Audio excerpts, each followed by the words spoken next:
What's going on, everyone? My name is Chris. Welcome back to the second video for Division 2. In this video, I'm not gonna talk about the headquarters as promised. Instead, we look into the settings, which have actually an important part once you progress further into the game. But we also talk a bit about some features, some skills you can unlock, and I actually found some, well, not so positive things in the game. And as always, we jump right into the game, and as you can see on the screen right now, we are in the settings section of the game in the main menu.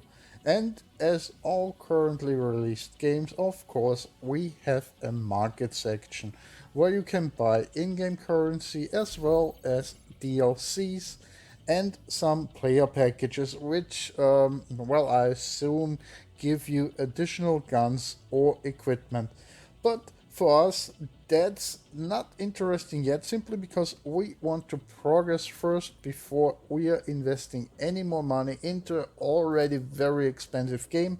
Also, through the menu, you will have access to the Ubisoft reward system, which I never really got into it, besides when I played Ghost Recon Wildlands, which, by the way, is a really awesome game. Here you can see now the main settings section where you can change controls, add accessories like for example a keyboard, or change volume as well as graphic settings. But this is not why I wanted to show you guys this section. In controls, the second and the third option, which are called vault and cover indicator. This indicates when you are able to get in cover or when you are able to climb over an obstacle.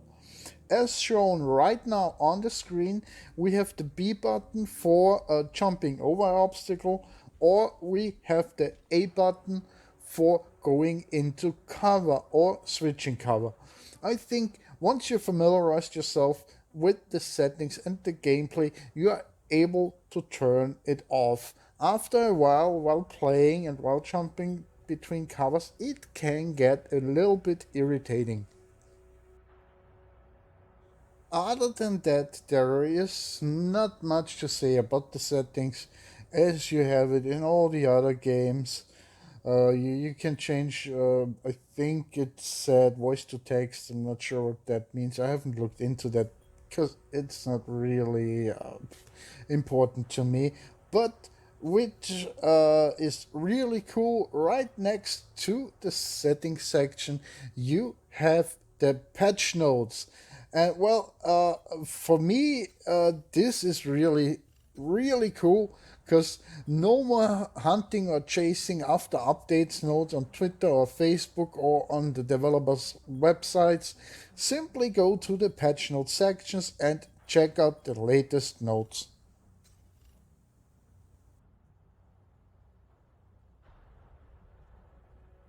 So, and here you can see that will be the screen before you actually jump into the map.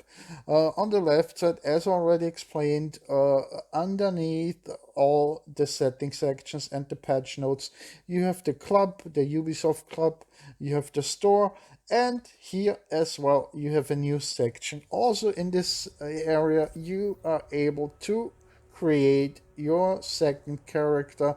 So far, I haven't tried it yet. Also, when you're on a loading screen, pay attention to the middle section. There will be always some really useful tips and tricks you can use further in the game. Which brings us to the next part in this video, the skills. Skills are mainly like perks. You have a variety on different things. You have a pulse, you have torrent, you have hive, a chemical launcher, a firefly, a seeker, mine, a drone, which I have currently unlocked, and I have to say it is crazy good. I'm not sure if you can upgrade those things, but if you can upgrade those things, would be really cool as well. The last option, we have a shield, but as I already said, as for now, I have only unlocked the drone, and the drone is activated with the RB button in-game and can be deactivated when you hold down the RB button and release it after 2 or 3 seconds. Other than that, here we are coming now to a little bit something not so positive. As I already said, in all newer games, you have all those market stores where you can purchase in-game currency, but in Division 2, I also found those ridiculous loot boxes.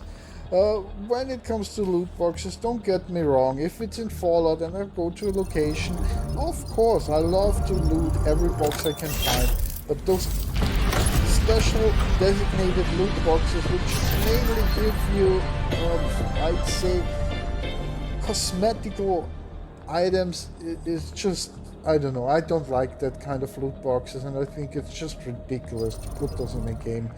The whole, everything around it is just not good. Here you can see I've unlocked blue chains. I mean, to be honest, if I'm in a war zone, I'm not gonna wear blue chains. And of course, I'm definitely not gonna wear that kind of scarf. That's a giveaway for everyone. If you have a brown uniform and you wear a bright white scarf, imagine you're no, that's definitely no go for me.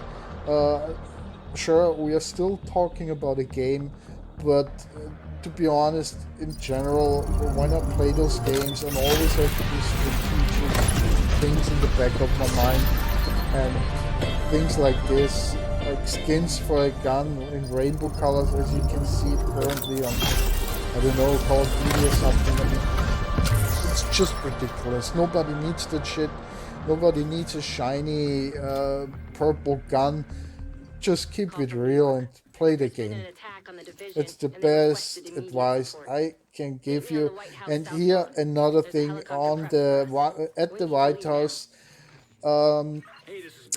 something which bothers me, because I think it's absolutely not necessary to put shit like this in as an option in the game. But when you're in the game, on the, like, you're at the White House, you go on the backside, there is a helicopter waiting. Before you exit the White House, a voice comment will give you the option to purchase the DLC for New York City, because the Division agents need backup there as well.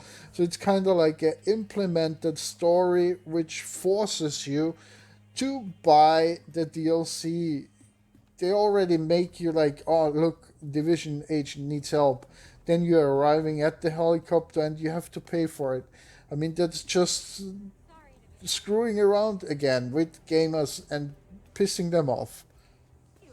But as always, we are trying to leave this video in a positive note, and having so much positive to say about Division 2, it's just crazy, and I'm really surprised how well the game works and how gorgeous the world looks. I mean, the environment, it's perfectly implemented. You have those actually reacting to your character. You have stray dogs running through the city of Washington, also reacting to your character. The environment, it looks just really well made.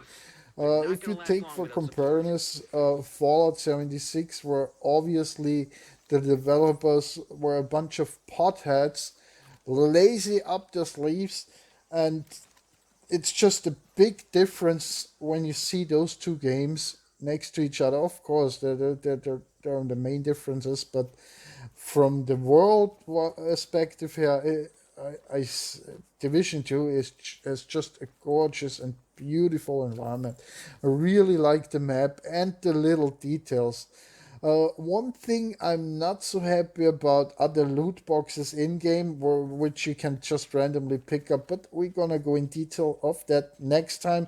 This was it for this game. Thanks everyone for watching, and see you next time.